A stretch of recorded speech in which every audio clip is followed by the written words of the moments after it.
boa noite. Vocês estão conseguindo me escutar direitinho? Porque eu estou sem fone de ouvido.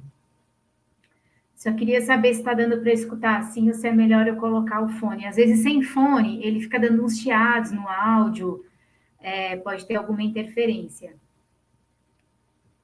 Então, vou esperar vocês me falarem aí se tá bom.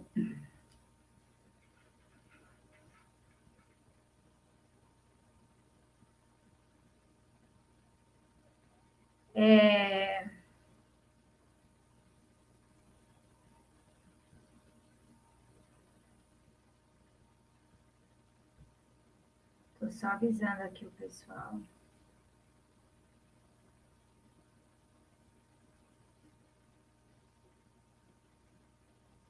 Podemos ficar sem fone? Será que vai dar? Acho que dá, né? Acho que vai rolar. Sejam todos muito bem-vindos à nossa palestra de hoje. E eu coloquei no início uma musiquinha que tem sido minha oração.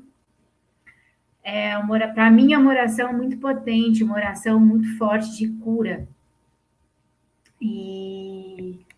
Só que eu coloquei ela, gente, e ela não, o volume não foi.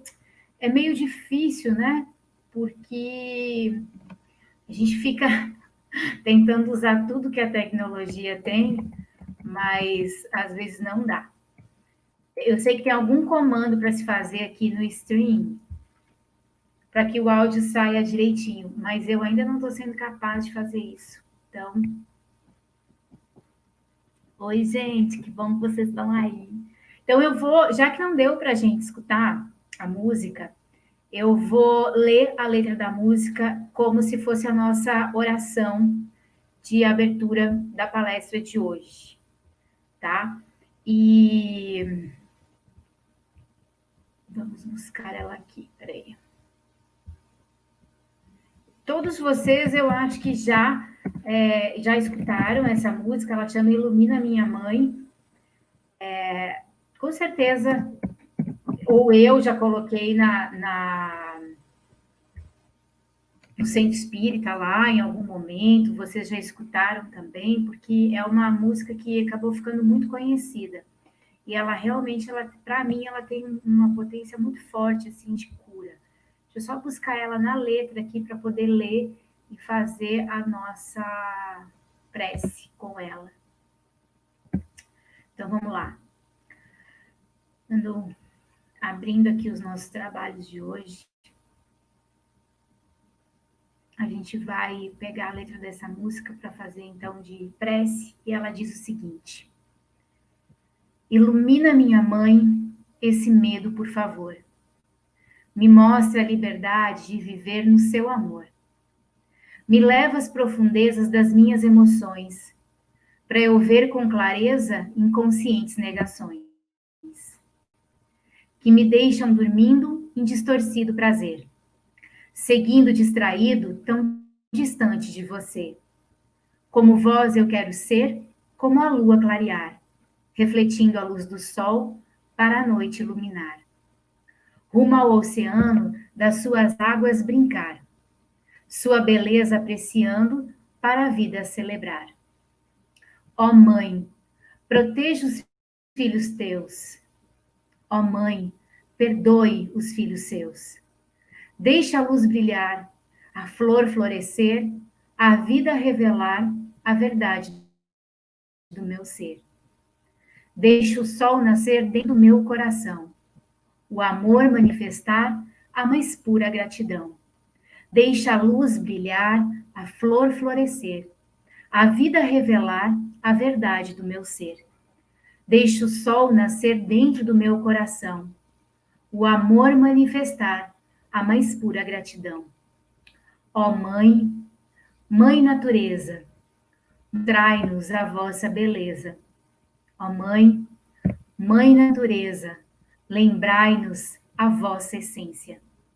Interceda junto ao Pai, levando a minha oração. O pedido é a bênção que me traz a aceitação. A vós quero servir, junto a ti quero subir, aprendendo a ser mãe de Deus, minha mãe. Lindo, né? É tão maravilhoso. E eu acho que, de alguma maneira, essa letra dessa música, que para mim é uma oração, ela é um resumo de tudo que a gente vai falar aqui hoje, sabe, gente? E ela também é um resumo de como eu me sinto nesse momento aqui falando com vocês. Ela, quando ela fala, permita que eu consiga ver, né? Permita que eu consiga mergulhar nas tuas águas. Ela fala muito da introspecção, do mergulho dentro de nós, a descoberta de quem nós somos, mas nunca deixando de lado essa conexão com o ser superior, com a mãe divina, com a natureza, com a criação, com a energia da criação.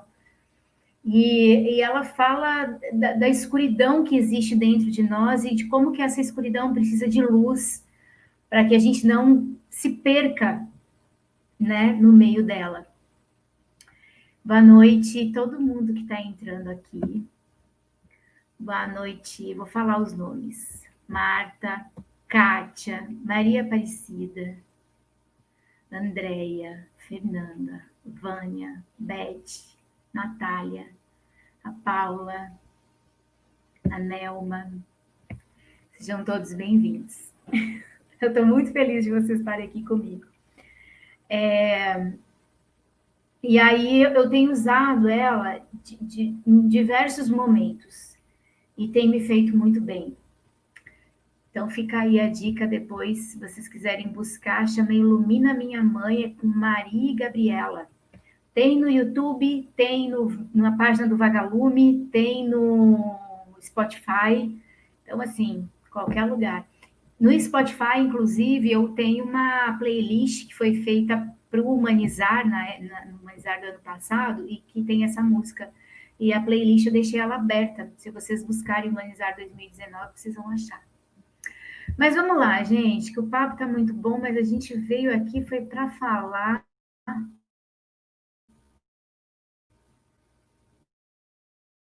do Evangelho na prática.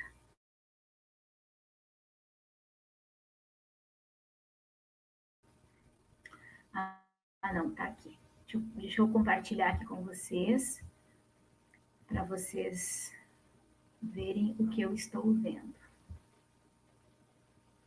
Tá, eu já acabei de ver aqui que eu não troquei o nome do negócio, mas não tem problema nenhum, porque aonde eu não troquei, não tem problema. Vamos lá. Gente, como vocês sabem, as minhas palestras eu tenho deixado elas em aberto em relação ao tema, para eu poder, sempre que nos domingos, né? Minha palestra é sempre na segunda-feira, então no domingo eu faço meu evangelho no lar.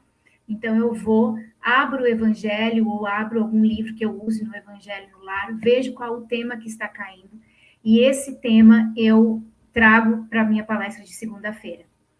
Então, e eu costumo dizer também que o meu evangelho ele tem esse título de evangelho na prática, porque tudo que eu estou estudando ou que eu estou vendo naquele momento cai exatamente com algum momento que eu estou vivendo na minha vida. Zé Rubens, bem-vindo, Denise também. E aí, eu ontem abri em 2 momentos. Eu abri primeiro, eu até deixei ali como evangelho, mas não é o Obras Póstumas da Necta, que é aquele livrinho que faz parte da codificação.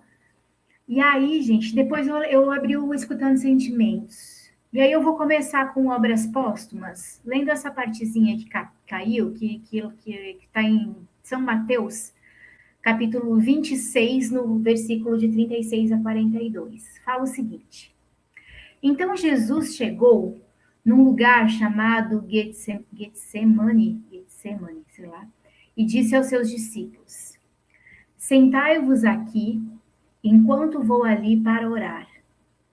E tendo tomado consigo Pedro e os 2 filhos de Zebedeu, começou a se entristecer e a estar numa grande aflição. Então lhes disse: minha alma está triste até a morte. Permanecei aqui e velai comigo. E indo um pouco mais longe, se prosternou o rosto contra a terra, pedindo e dizendo: meu pai, se for possível, faça com que este cálice se afaste de mim. Não obstante que isso seja não como eu quero, mas como quereis. E aí, quando eu li isso, gente, tipo, tocou muito profundamente o meu coração, sabe? Porque, embora Jesus soubesse tudo que estava por vir, né? Ele já sabia tudo que ia acontecer na vida dele. Em algum momento ele ainda se sentiu triste. Em algum momento ele ainda precisou, nas orações dele, ousar pedir a Deus que afastasse dele o cálice. Mas logo em seguida ele diz que se for o que for da vontade de Deus, né, que se cumpra. Ou seja, resignado. Ok, eu estou sofrendo, minha alma está triste, tem alguma coisa aqui dentro que está me machucando, mas vamos lá, se é da tua vontade, vamos seguir caminhando. E aí, isso é o que acontece nos nossos dias, né, gente? Até eu coloquei aqui algumas perguntas, que é para trazer esse contexto do que a gente vai falar hoje. Eu gostaria de perguntar, e até se algum de vocês tiver alguma coisa para responder, pode colocar aí nos comentários, mas assim, quem pode dizer nessa nossa trajetória da nossa vida, nessa nossa caminhada no plano terrestre, que está sempre feliz? Ou quem que pode dizer que mesmo triste por algum motivo, consegue manter sempre o pensamento positivo e não deixar as coisas ruins interferirem na vida? Ou até mais, quem consegue identificar o que traz guardado no quartinho escuro do seu íntimo e entrar e sair lindamente para limpar e ressignificar o que não serve mais, sem com que isso te machuque ou te deixe um pouquinho triste ou para baixo em algum momento? Quem aí consegue?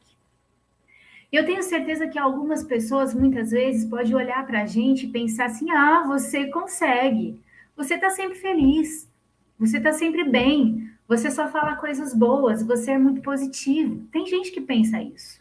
De nós, principalmente, que trabalhamos ativamente no meio espírita, as pessoas costumam achar que a gente passa lindamente por todos os problemas que acontecem na nossa existência, pelo simples fato de nós termos uma conexão mais apurada com a espiritualidade. Quando, na verdade, a gente sabe, a gente sente e a gente vive, assim como Jesus ali atrás já tinha, né, deixado transparecer, que essa proximidade, ela nos dá uma leitura mais madura de todos os processos que a gente muitas vezes já sabe que vai passar o que está passando. Mas nem por isso diminui a dor que esses momentos causam dentro de nós. Porque eu ouso dizer, gente, eu brinco, inclusive, tem até uma letra de uma música ou de um poema, não lembro agora, mas que fala assim, tipo, que a tristeza me cai bem, né? Que em alguns momentos a tristeza ela é necessária. Ela faz bem, ela cai bem. E a gente precisa aprender a olhar para essa tristeza,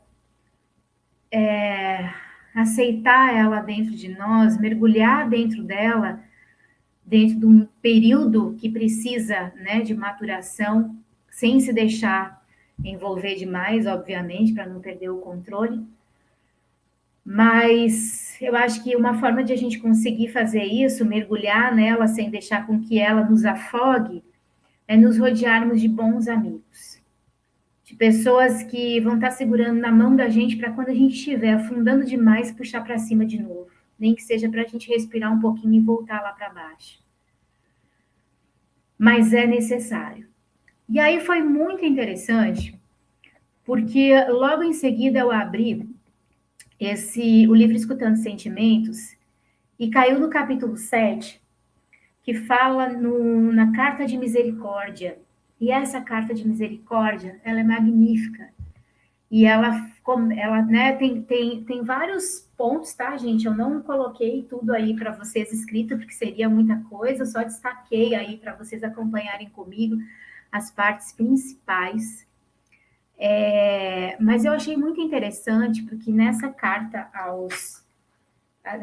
de misericórdia, eles estão falando muito aqui sobre o hábito milenar de racionalizar nossos sentimentos constitui uma couraça psicológica enrijecida pelo orgulho.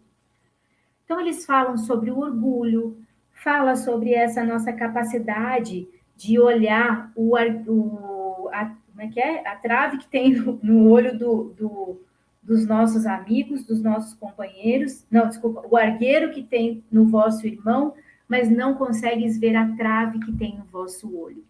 Então, eles falam disso por causa do orgulho, da vaidade, do apego que a gente tem, na ilusão que a gente cria nas fantasias do nosso ego. Então, todos esses assuntos que a gente já discute há tanto tempo, que para vocês, eu tenho certeza que na teoria já está muito bem entendido. E eles iniciam esse capítulo falando sobre tudo isso. Que o orgulho ele faz com que a gente nos induz, né, a julgar mais o outro sem olhar para as nossas próprias imperfeições. Mas o ponto principal dessa carta de misericórdia, que é o que me chamou a atenção nesse capítulo, e que eu gostaria de trazer e compartilhar com vocês, ele está aqui nesse trecho que eu vou ler agora nesse momento. Só queria compartilhar aqui que a Cida diz: a tristeza me provoca a reflexão sobre mim mesma. A mim também, Cida. E é por isso que muitas vezes, quando as pessoas perguntam assim, né, que os amigos, eles se preocupam, eles ficam querendo saber o que a gente tem. Muitas vezes, no meio da tristeza, você não sabe dizer o que você tem. Você só sabe dizer que tem alguma coisa ali que tem um espinhozinho te cutucando. Mas você não sabe direito dizer o que tem. E ok, mais para frente aqui a gente vai entender o que isso quer dizer. Mas olha que bacana. E eu tô, só para destacar também, eu tô trazendo essa parte do capítulo, gente, porque como a gente também sempre conversa, várias obras, a gente lê uma vez, tem um entendimento. Aí você vem, lê de novo e você tem um entendimento. Só que dentro de um mesmo capítulo, você tem, às vezes, 2, 3, 4, 5, sei lá quantos ensinamentos. E aquele ensinamento que vai te tocar no momento é aquele que você está mais precisando rever e aplicar de fato na sua trajetória de vida. Então, a mim, o que me tocou, o que está fazendo sentido agora, o que eu preciso nesse momento, colocar luz e trazer mais, fazer esse canalzinho daqui com aqui, daqui para aqui, é o que eu vou destacar aqui para vocês, tá? Então, não vou entrar na questão do orgulho, não vou entrar na questão desse nosso ato milenar de nos apegarmos à ilusão do nosso ego, não vou entrar nesse mérito. Já vou pular direto para essa parte onde ele fala o seguinte: combalidos por antigas frustrações, desgostos conosco mesmo, sentimos-nos desvalorizados, tomados por uma sensação de inutilidade e abandono, que tentamos mascarar com alegrias fictícias e conquistas perecíveis. Nesse clima psicológico, como cultivar a empatia e entusiasmo com as virtudes alheias? Que ele fala, inclusive, que dentro desse nosso processo, o que a gente mais o que mais nos incomoda quando nós não estamos bem conosco mesmo é que as virtudes ou as conquistas alheias elas não chegam até nós de uma forma positiva e de uma forma que a gente possa se sentir muitas vezes até feliz com as vitórias do próximo, né? E aí, por mais que muitas vezes o sorriso esteja no rosto e a gente esteja abraçando o amiguinho e falando assim, ai, eu tô tão feliz por você. No fundo tem um monte de tijolinho desmoronando, desmoronando, desmoronando e trazendo dentro da gente uma sensação de insatisfação, de frustração e de abandono. Entenda, não é que nós estejamos querendo o mal do nosso amiguinho, ou que nós não estejamos, que por maldade nós estejamos desejando que aquilo que de bom está acontecendo para ele não aconteça mais. Não é isso. Muitas vezes, até inconscientemente, a gente faz isso. Porque nós queremos sim estarmos felizes com a alegria e com as vitórias dos nossos amigos, das pessoas ao nosso redor. Mas se nós não estamos conseguindo estar felizes e em paz, e sentindo uma coerência com tudo que está vibrando ao nosso redor, com o que está vibrando dentro de nós, é impossível isso ser verdadeiro, pelo menos na nossa intimidade.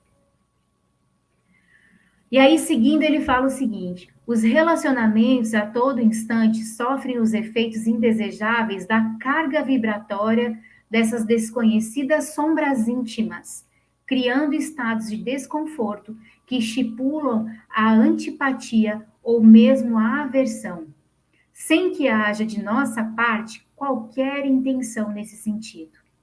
São reflexos automáticos que trazemos na vida mental com enorme poder de ação sobre as atitudes, sem que disso tenhamos consciência. Agora, você imagina isso acontecendo ao longo de todos esses anos que você tem de trajetória de vida aqui encarnado. Eu vou fazer 39 mês que vem. Sei lá, se vocês têm 30, 27, 50, 60, pega a experiência de cada um de vocês e traz na sua tela mental todos os momentos que você sentiu esses tijolinhos desmoronarem em algum momento dentro de você. Coisas que você gostaria que tivessem sido de um jeito, mas por algum motivo não foram. Às vezes até por uma condução divina da espiritualidade, porque aquilo não era para você, mas de alguma forma te frustrou e te marcou.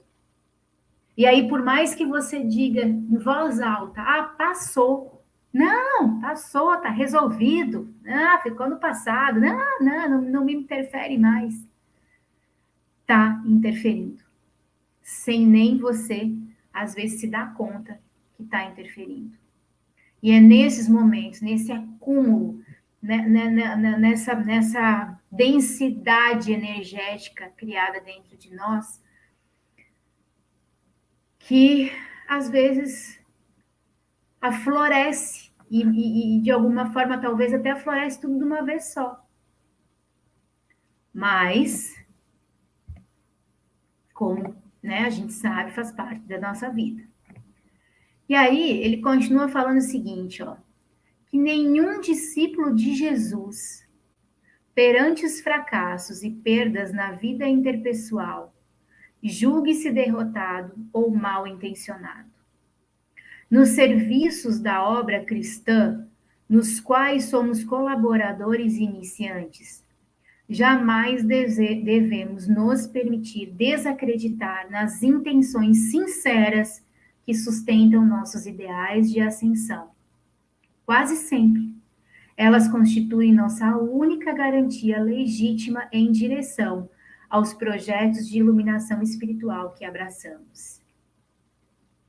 Se assim nos pronunciamos, dessa forma como ele está falando, é porque mesmo entre os discípulos da Boa Nova, a nobreza de intenções não é suficiente para impedir os efeitos lamentáveis da altivez que carregamos em nossos corações.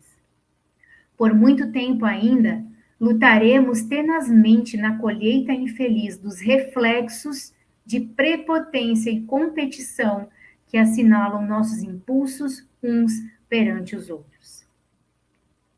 E aí eu achei isso interessantíssimo e importante para trazer aqui, porque mais uma vez tocou demais meu coração. Nós achamos, e isso foi uma fala minha, tá, gente, durante a semana com alguns amigos meus. Poxa, eu sei tanto na teoria, por que que eu não consigo colocar na prática? Porque tudo que as pessoas, num pouco de conversa que a gente teve ou teria, que elas me traziam como uma tentativa de consolo para um momento mais denso que eu estou vivendo, a minha única reação é balançar a cabeça e falar assim: eu sei, eu sei, eu sei. E aí, para somar essa densidade momentânea, e eu falo momentânea porque passa, a gente sabe que passa, assim como tudo na vida passa. Mas, como também eu falei, não sei se foi no evangelho passado ou se foi na palestra passada, eu espero que nunca nada do que eu viva passe sem me mostrar realmente o que eu preciso aprender. Então, que continue doendo, machucando e amargurando o tempo que precisar levar até eu conseguir enxergar o que é que precisa ser visto e feito de forma diferente. É uma das coisas, inclusive, que nas minhas orações eu peço a Deus e a espiritualidade. Na mesma forma que Jesus falou, se possível, afasta de mim esse cálice. Ao mesmo tempo eu volto e digo, mas não antes de eu ter aprendido tudo o que eu tivesse que ter aprendido com essa situação. E não é porque eu gosto de sofrer, mas é porque eu não quero passar uma existência inteira nesse planeta me iludindo e iludindo as outras pessoas. E quando eu li essa parte em que ele fala que nos serviços da obra cristã jamais devemos nos permitir desacreditar nas intenções sinceras que sustentam nossos ideais de ascensão, me veio muito forte uma situação que aconteceu comigo na quarta-feira passada, e aí para compartilhar um pouco com vocês, como o momento não é um momento ideal, né? De equilíbrio emocional e tudo mais, e estava acontecendo assim uma sequência de situações. Gente, é incrível, porque é isso que eu falo. A vida ela é tão, mas ela é tão sábia, para não falar outra coisa, que ela vai te colocando, ela vai te dando uma situação. Aí você vai, quebra a cara, vem outra. E aí parece que assim, semana passada eu falei assim, eu parei, eu juro para vocês, teve um momento que eu comecei a chorar. Eu falei assim, o que é que eu estou fazendo de errado? Por favor, porque diversas vezes nas orações eu já tinha pedido, chorando também, né? Porque eu tô chorando já tem uns 15 dias. Meu olho não, nem desincha mais. Eu já viro um sapo boi quando eu incho, quando eu choro. Imagina, há 15 dias mais ou menos, assim, acontece alguma coisa, é uma sequência de coisas. E aí, numa dessas sequências de coisas, eu não aguentei, eu explodi. Eu briguei com uma pessoa no telefone, destratei outra. E aí, quando eu ia fazendo quando essas coisas iam acontecendo e que eu vi que eu estava sem equilíbrio nenhum para lidar com as situações, eu falei, eu não posso mais ficar à frente de algumas tarefas no centro espírita. E aí eu pedi, né? Falei com a coordenação, falei, gente, me tira das atividades em que eu esteja na linha de frente, porque eu tô com medo de acabar sendo grosseira com alguém, sabe? Fazendo alguma coisa que não é legal e tudo mais. E aí, naquele mesmo dia, chegando na SED, logo depois da palestra, a gente está fazendo o passe coletivo, né? Por causa do Covid. E aí, eu que conduzi a prece do passe coletivo. Era uma coisa que já estava acordada, mas naquele dia não, eu pensei realmente que alguém pudesse fazer no meu lugar, mas quando eu fui perguntar, eu vi que estava todo mundo meio assim, meio eu falei, tá bom, eu faço, porque as pessoas estavam esperando. E aí, quando eu fiz a oração, a condução do passe foi feita através de um espírito de uma energia muito forte, muito bonita. E quando terminou, E eu ainda de olhos fechados, ainda escutando o que o restante da espiritualidade orientava e falava, e como que eles se movimentavam dentro da sala, me preencheu de uma coisa tão intensa que mesclava muito com uma sensação de não merecimento. Por isso que essa parte aqui do livro, ela tocou tanto a mim. Porque aí eu desandei chorar de novo na intensidade da vibração da espiritualidade, mas também de me sentir naquele momento o cocô do cavalo do bandido. Eu sou uma, desculpa a expressão, uma M de espírita que não consegue ficar calada sem brigar com alguém quando sabe que não tá legal e ainda chega aqui de noite, eles me banham com essa luz, com essa energia, com esse amor, me mostrando assim, sabe, tipo, ok que você anda errando, ok que você não é perfeita, mas dá a mão aqui. Sacou o que eu quis dizer? E aí, gente, é isso aqui, ó. E até quando eles assim, se assim nos pronunciamos, eles se colocam junto com a gente. Isso aqui é espiritualidade falando. Se assim nos pronunciamos, é porque mesmo entre os discípulos da Boa Nova, a nobreza de intenções não é suficiente para impedir os efeitos lamentáveis da altivez que carregamos nos nossos corações, do nosso orgulho, da nossa incapacidade de ser comparado com os outros, da gente achar que é maior do que todo mundo, sabe? E ainda, o que mais toca, assim, por muito tempo ainda lutaremos tenazmente na colheita infeliz dos reflexos de prepotência e competição que assinalam nossos impulsos uns perante os outros. E é por isso que dentro de uma casa espírita, a nossa maior dificuldade, ou vou refazer, a nosso maior aprendizado está em nos reconhecermos exatamente do tamanho que nós somos, nem mais nem menos. É nos reconhecermos exatamente no tamanho que nós somos, aceitando as nossas imperfeições, os nossos limites, e principalmente aceitando que aquela corrente de pessoas que sustentam a energia daquela casa também podem te sustentar nas suas dificuldades. E aí é você baixar sua Cristo e dizer: eu preciso de ajuda. Me socorre que sozinho eu não dou conta. E aí, quando eu volto lá atrás, na Obras Póstumas que eu coloquei para vocês, o que me chamou a atenção também foi que Jesus, naquele momento, ele vira pro Pedro e para os dois filhos de Zebedeu, e ele fala, quando ele diz que ele está triste, que a alma dele está triste, ele vira para eles e fala o seguinte: permanecei aqui e velai comigo. Então, gente, sozinho não tem como. Sozinho não tem por onde. E mesmo que na teoria eu saiba tudo o que precisa ser aprendido, muitas vezes eu preciso do olhar e da sustentação do outro. Porque tatear no escuro, sozinho, é muito mais difícil e mais fácil de se machucar do que quando você tem uma mão amiga te conduzir. A Marta está dizendo aqui, Augusto Cury, na palestra Felicidade Roubada, explica muito bem esse sentimento. A gente tem vários exemplos, né? Vários exemplos. E aí, quando a gente entra nessa parte da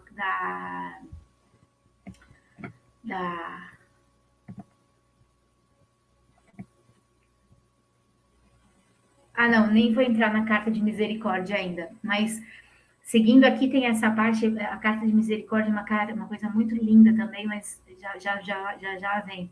Mas seguindo com o texto aqui, gente, eles falam o seguinte, ó. Enquanto procurarmos as causas das decepções de nossas relações no estudo das imperfeições, eu vou repetir, e tá ali, lê junto comigo. Enquanto a gente procurar a causa das decepções de todas as relações, tá, gente? Volta para aquele muro, aqueles tijolinhos despencando um a um dentro de nós, tá? Fazendo a gente sofrer. Enquanto a gente procurar as causas das decepções de nossas relações no estudo das imperfeições, não encontraremos respostas satisfatórias às nossas indagações e nem consolo para a nossa alma. Somente compreendendo sinceramente quais lições evangélicas deixamos de aplicar em cada passo do caminho, obteremos alento, orientação e estímulo. Misericórdia para com as imperfeições alheias, piedade para com nossas faltas. Portanto, as casas espíritas orientadas pelas atitudes de amor adotem sem demora. Deixa eu ver se eu deixo alguma coisa de fora. Acho que eu deixei alguma coisa de fora. Mas eu vou voltar aqui nessa parte que eu achei fundamental. Porque nesse processo todo, gente, mais uma vez, a minha pergunta era assim: como? Como eu saio disso? Onde é que está a porta? Onde é que está a maçaneta da porta para eu abrir, para eu sair? Porque eu estou sentindo, tá tudo doendo aqui, tá tudo incomodando, eu estou em desequilíbrio, não está sendo fácil. Aonde que está a brecha de luz para eu enxergar além do que eu já sei? Porque eu preciso ir além do que eu já sei. Né? Aonde que está a resposta? Como que faz? E eu sempre falo para todo mundo o seguinte: a resposta se faz caminhando, o caminho se faz caminhando, a vida se vive vivendo. Então, em nenhum momento eu volto a dizer para vocês, eu pedia que eu queria parar de sofrer, embora o sofrimento esteja e ainda está incomodando. Mas isso aqui veio como um pontinho de luz.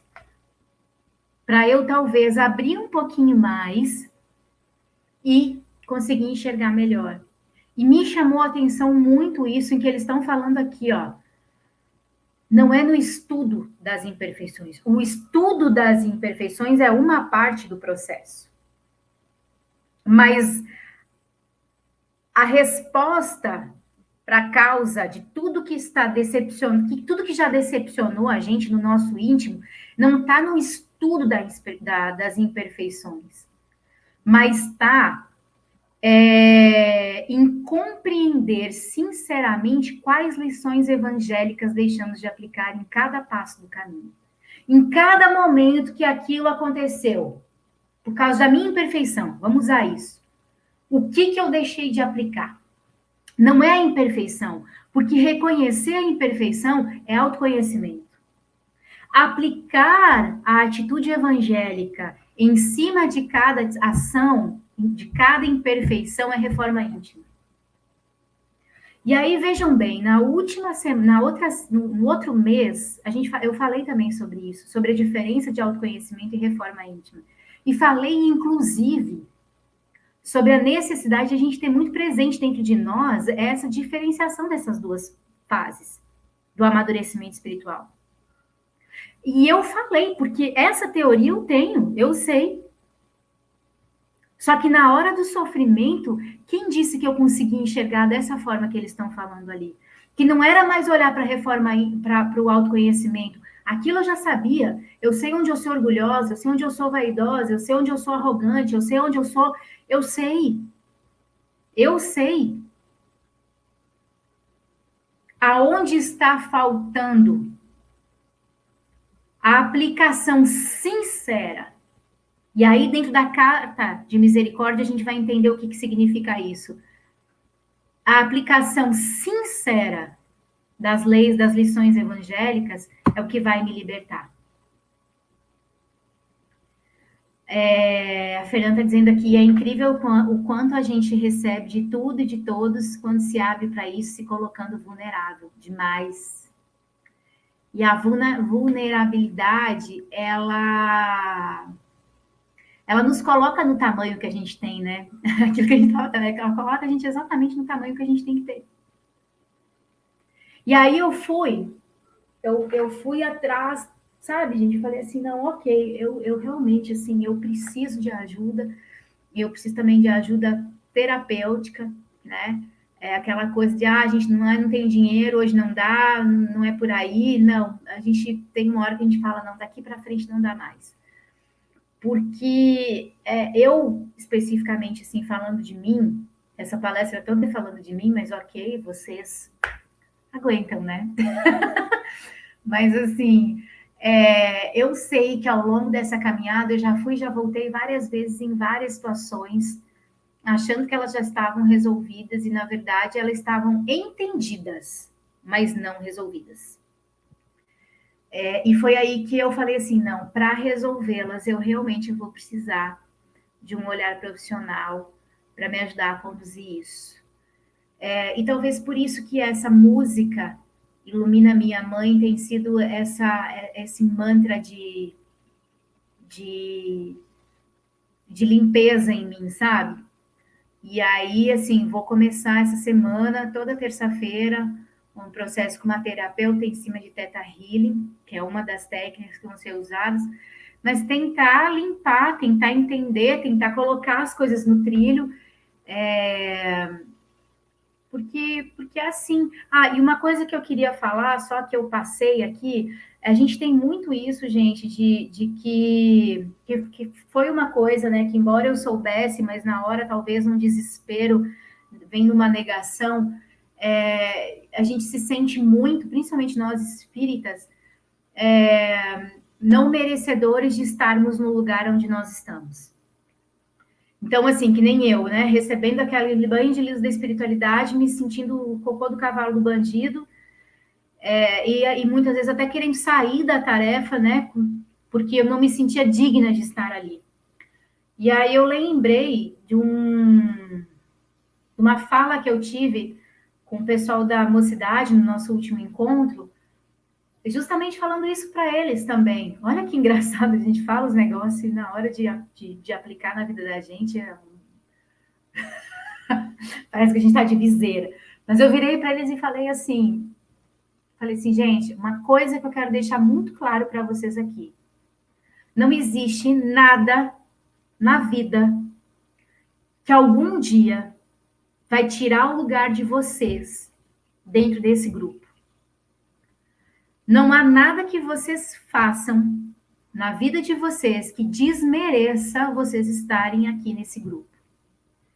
Vocês podem ter enchido a cara com amigo de vocês na festa, dançado baile funk até o chão, no sábado. Vocês podem ter feito o que vocês quisessem no final de semana, mentido, enrolado, não sei o que, não sei o que. Nunca se sintam não merecedores de fazer parte desse grupo. Porque aqui não tem santo. Aqui tem pessoas tentando aprender, crescer e evoluir. Por que eu falei isso para eles? Porque eu sei que eles estão numa fase de experimentar coisas.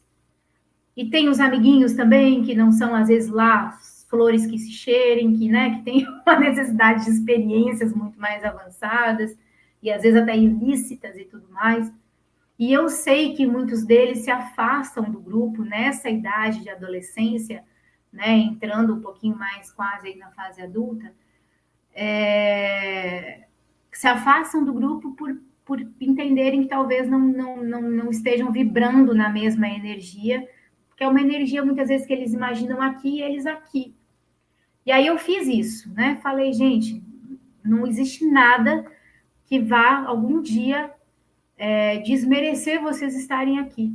E aí eu falo isso para eles, e aí quando chega na minha vez, vou eu lá balançar. E outra coisa que foi uma das meninas, a gente, já comentei isso com vocês, a gente levou no encontro nosso ao ar livre, a Marcelinha levou o slackline dela, e a gente brincou muito no slackline, e eu lembro que uma das meninas virou para outra que não estava conseguindo se equilibrar direito e falou assim: vai, Luísa, vai que a vida é assim mesmo. Ela vai balançar para te derrubar, mas você tem que se apoiar nos outros para conseguir seguir adiante. Olha que coisa interessante. E ela falou aquilo e eu fiquei parada olhando para ela assim. Eu falei, gente, é isso mesmo. E aí, uma das coisas que me fez chegar para o grupo no Centro Espírita e falar assim, vem cá, vem junto aqui que eu estou precisando de apoio, foi isso, sabe? Foi essa fala dela, olha que interessante, né? Mas enfim, gente, vamos seguir aqui, senão o papo rende e a gente não vai para a carta de misericórdia, já está chegando quase no horário aí. E aí, eles comentam aqui, gente, que no Hospital Esperança, a Dona Modesta, nossa querida Dona Modesta, nossa mãezinha, desenvolve uma atividade de fidelidade aos sentimentos. Chama-se Tribuna da Humildade. É um recurso terapêutico aplicado em pacientes depois de certo tempo de tratamento emocional. Depoimentos, cartas, pedidos de perdão, histórias de vida, fracassos e vitórias são apresentados como forma de cuidar dos sentimentos secretos, não admitidos durante a vida física. E é isso que eu falei aqui antes. Eu mesma, Nicéia, já sou falante. Quando eu estou em alguns momentos assim que eu estou mais quieta, é porque eu ainda não estou conseguindo identificar o que é. Mas uma coisa que eu tenho aprendido muito é botar para fora mesmo. E tem sido terapêutico isso. E aí eles falam assim: gostaríamos de passar aos amigos de ideal, na carne, a síntese de uma carta que foi lida por destacado líder espírita ao ocupar oportunamente a tribuna. Não importa o que se passou ou o que virá. Nosso intuito é pensarmos a todo instante que a aplicação da misericórdia é a virtude que abranda nossos corações e o testemunho da leveza em nossas almas. E aí ele começa falando o seguinte, eu destaquei aí algumas partes assim que eu vou chamar a atenção de vocês na carta, mas senão eu vou tentar passar ela mais batida aqui nos outros pontos. Mas ele diz o seguinte: senhores e senhoras, irmãos de doutrina, paz na alma. Vir aqui falar de meus sentimentos é uma honra. Só lamento que tenha descoberto tão tarde o bem que me faz falar do que sinto. A vida física brindou-me com a bênção de ser espírita. 3 décadas e meia em ininterrupta e afanosa atividade doutrinária. Sou uma vítima de mim mesmo. É incrível como ouvi tantas e tantas vezes, assim como acredito que tenha ocorrido igualmente com muitos aqui presentes, sobre a importância de perdoar. E, no entanto, tal esclarecimento ficou apenas no cérebro, impermeável ao coração. Tenho aprendido sobre a custódia de Dona Modesta que quando a lembrança de alguém vem em nossa mente e desperta maus sentimentos, estamos magoados. Segundo ela, a mágoa que permanece por mais de 1 hora em nossa cabeça desce para o coração e só Deus sabe quando sairá daí. Gravou? É o meu caso. Deixei a mágoa por mais de 1 hora na cabeça. E aí, quando eu li essa partezinha aqui, ó, quando a lembrança de alguém vem em nossa mente, desperta maus sentimentos, estamos magoados. Nessa hora veio assim, sabe aqueles rolo de filme de máquina fotográfica de antigamente? Aqueles quadradinhos assim? Várias carinhas. Talvez alguém possa perguntar: Por que a mágoa não deve permanecer por mais de 1 hora em nossa cabeça? Segundo Dona Modesta, esses 60 minutos são suficientes para perguntarmos a nós mesmos por que nos magoamos e descobrirmos os remédios para nos curar e livrar-nos de algemas da ofensa. A princípio, pode parecer uma atitude ingênua e desproposital, mas somente quem já sofreu bastante com as mágoas sabe da importância de exonerá-las o quanto antes da intimidade.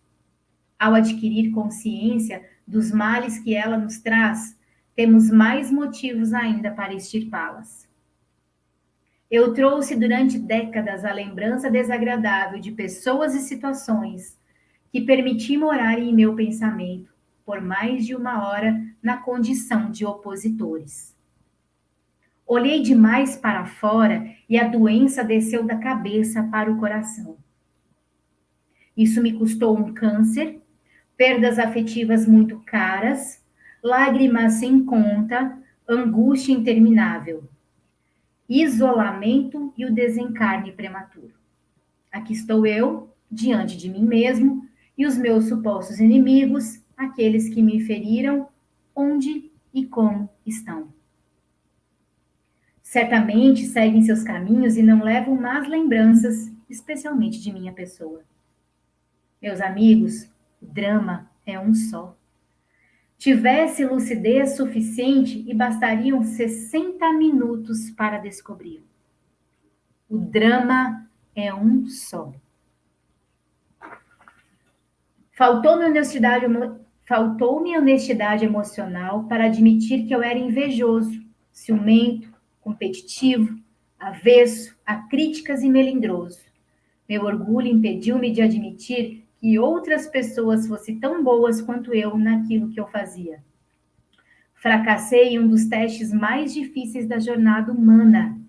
Exaltar a importância do outro com legítima alegria no coração e me diminuir para que o Cristo cresça. Em meu favor, tenho apenas as minhas intenções. Em nenhum momento, conscientemente, calculei conflitos ou interesses pessoais. Sou vítima de mim mesmo e do meu passado de semeadura na arrogância. E aí, gente, só fazendo um parênteses aqui, vocês podem talvez pensar assim, mas eu não tenho ninguém que eu traga essa mágoa toda assim dentro de mim. Aquilo que eu falei lá no início, sabe? Já passou, ficou lá atrás, superei. Nem sempre. Não estou dizendo que é impossível, tá, gente? Mas eu estou dizendo que tem feridinhas que cicatrizam muito superficialmente.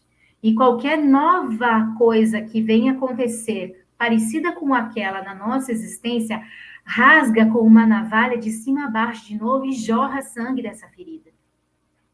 Só que a gente olha só para a imperfeição, para a nossa imperfeição nesse momento, e só consegue olhar também para o momento atual do que está acontecendo. Eu vou dar um exemplo meu, abandono, sentimento de abandono. Quando eu falo isso agora, eu falo com consciência muito nítida desse sentimento que em mim hoje sangra por diversos motivos. E que não vou entrar em detalhes porque não vem ao caso. Mas até agora, isso era camuflado por mim. Não, já passou. Ai, não, isso eu consegui resolver. Não, isso eu fiz, isso aqui, resolvi. Não resolvi. Não resolvi. Num movimento, de novo, que demonstrasse uma nova possibilidade de abandono, os tijolinhos caíram todos de novo. E aí isso dói, isso machuca. Mas vamos lá. Tudo passou no tempo, mas ainda trago a mente presa ao passado. Isso é a mágoa no coração. Permito-me adoecer, magoar-se, admitir ser ferido, machucado. A cicatrização pode demorar. A minha está em processo, processando somente depois da morte. Como? Como cicatrizar essas ulcerações que eu mesmo provoquei? Como esquecer? Foram as perguntas que fiz desesperadamente ao tomar maior consciência do quanto me faziam sofrer. Dona Modesta, aqui presente, é testemunha da minha dor. Como religiosos, raramente escapamos de uma velha armadilha, a presunção. Eu não escapei. Por presunção, tornei-me um exímio juiz dos atos alheios, recheado de certeza sobre a conduta dos outros. Quanto a mim, sempre me desculpava. E aí, ele fala que ele fala assim, permita-me a leitura de um parágrafo que se tornou a fonte de inspiração para a minha recuperação. Espíritas, jamais vos esqueçais de que, tanto por palavras como por atos, o perdão das injúrias não deve ser um termo vão, pois que vos dizeis espíritas, sede-o. Olvidai o mal que vos hajam feito e não penseis senão uma coisa, o bem que podeis fazer. Aquele que enveredou por esse caminho não tem que se afastar daí, ainda que por pensamento, uma vez que sois responsáveis pelos vossos pensamentos, os quais todos Deus conhece. Cuidai, portanto, de os expungir de todo sentimento de rancor. Deus sabe o que demora no fundo do coração de cada um de seus filhos. Feliz, pois, daquele que pode todas as noites adormecer, dizendo: nada tenho contra meu próximo. Simeão, Bordeaux, 1862. Misericórdia. Ao invés de estudar as razões das ofensas, passei a pensar e aplicar a atitude de misericórdia. Mentalizei meus supostos adversários. Isso aqui eu acho lindo, gente. Eu vou propor que a gente faça agora no final, quando a gente for fazer a nossa prece. Mentalizei meus supostos adversários que me traziam más recordações e os envolvia em luzes de cores calmantes. Orei com sinceridade, pedindo a Deus por eles. Somente quando conseguirmos rir das atitudes que nos feriram, estaremos nos curando. Quanto à arrogância, totalmente desnecessária em uma obra que nem nos pertence. A Nelma está dizendo aqui, essa tribuna da humildade deu origem à nossa... deu origem à oficina dos sentimentos, né, Nelma? E também diz aqui muito um pouquinho também do princípio do humanizar, né? Que é trabalhar essas emoções, tirando, não deixando elas permanecerem muito tempo, algumas coisas na nossa cabeça e harmonizando elas para trazer aqui para o coração. E ele termina dizendo assim: como pude ser tão descuidado? Querido, você está lá com Dona Modesta, já esteve, sei lá, né? Mas, gente, eu sinceramente, eu não quero precisar fazer parte desse movimento da Dona Modesta no Hospital Esperança, e não é por orgulho, não, sabe? É porque eu acho que a gente está aqui nessa matéria, sabe? Nesse corpo denso que nos permite viver essas coisas de forma tão intensa, que é justamente para a gente poder mexer o fundo do tacho do nosso coração e se tem alguma coisa ali que ainda não está legal, vamos trazer para cima. Ai, Niceia, vai doer, vai machucar, vai incomodar, vai. Nem eu falei, já deve ter uns 15 dias que eu olho para o lado e me dá vontade de chorar. Se alguém fala alguma coisa, eu já desamo chorar. E ok, tá na hora, precisa, chega, sabe? Não faz mais sentido. Tem muita coisa aí que já está entendida, mas não está praticada e precisa ser praticado. E aí eu quero chamar então vocês aqui. Eu finalizei com a musiquinha da Flaira, Me Curar de Mim, mas como no início a música não. Ai, gente, eu tirei. Esse não é dessa palestra, não, essa é da palestra antiga. Eu tirei, só que não foi, eu fiz um negócio, não, vamos ver se vai, peraí. Vocês vão me dizer se vai dar reggae, tá? Vocês vão escutar o som aí, peraí.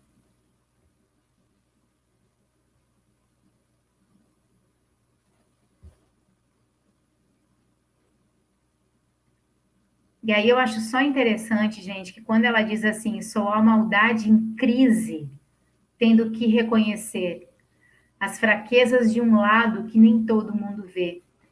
Quando ela fala sua maldade em crise, ela não está dizendo que ela é uma pessoa má. Ela está falando justamente desse movimento, né, de descoberta de coisas que estão ali, que fazem parte, que precisam ser reconhecidas. Mas é um lado nosso que a gente, todo mundo esconde, sabe? Parece que é feio e não é. Faz parte da gente, é o ser humano. Não tem para onde correr. Peraí que está carregando aqui. Vou tirar o preze.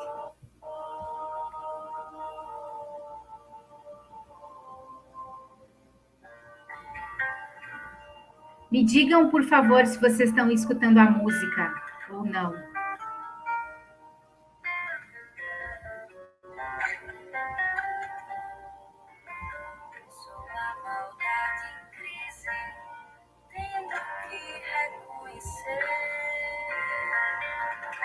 As fraquezas de um lado que nem todo mundo vê. Fiz em mim uma faxina e encontrei no meu umbigo o meu próprio inimigo que adoece na rotina.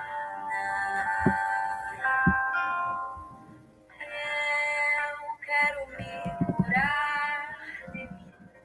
Quero me curar de mim, quero me curar de mim. O ser humano é esquisito, armadilha de si mesmo. Fala de amor bonito. Eu vou voltar, eu dei mais volume, eu vou voltar. Tem a letra ali junto.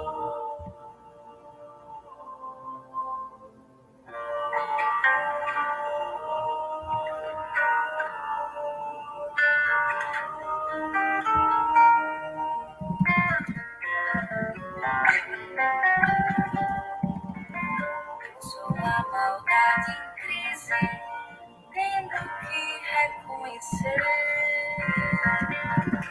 as fraquezas de um lado que nem todo mundo vê. Fiz em mim uma faxina e encontrei no meu umbigo o meu próprio inimigo que adoece na rotina. Eu quero me curar de mim, quero me curar de mim, quero me curar de mim. O ser humano é esquisito, armadilha de si mesmo. Fala de amor bonito e aponta o erro alheio. Vim ao mundo em um só corpo, esse de 1,60 m. Devo a ele estar à beira. Não posso mudar o outro. Eu quero me curar de mim, quero me curar de mim, quero me curar de mim.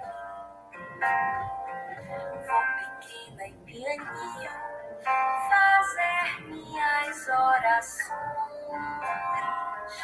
Eu me rendo da vaidade que destrói as relações. Pra me encher do que importa, preciso me esvaziar, minhas feras encarar, me reconhecer. hipócrita. Sou mentirosa, vaidosa e invejosa. Sou mesquinha, grão de areia, boba e preconceituosa. Sou carente, amostrada, dou sorriso, sou corrupta, malandra, fofoqueira, moralista, interesseira. E dói me expor assim. Dói, despir-se assim. Mas se eu não tiver coragem pra enfrentar os meus defeitos, de que forma, de que jeito eu vou me curar de mim? Se é que essa cura desistir, não sei, só sei que a busco, só sei que a busco. Me curar de mim, me curar de mim, me curar de mim, me curar de mim.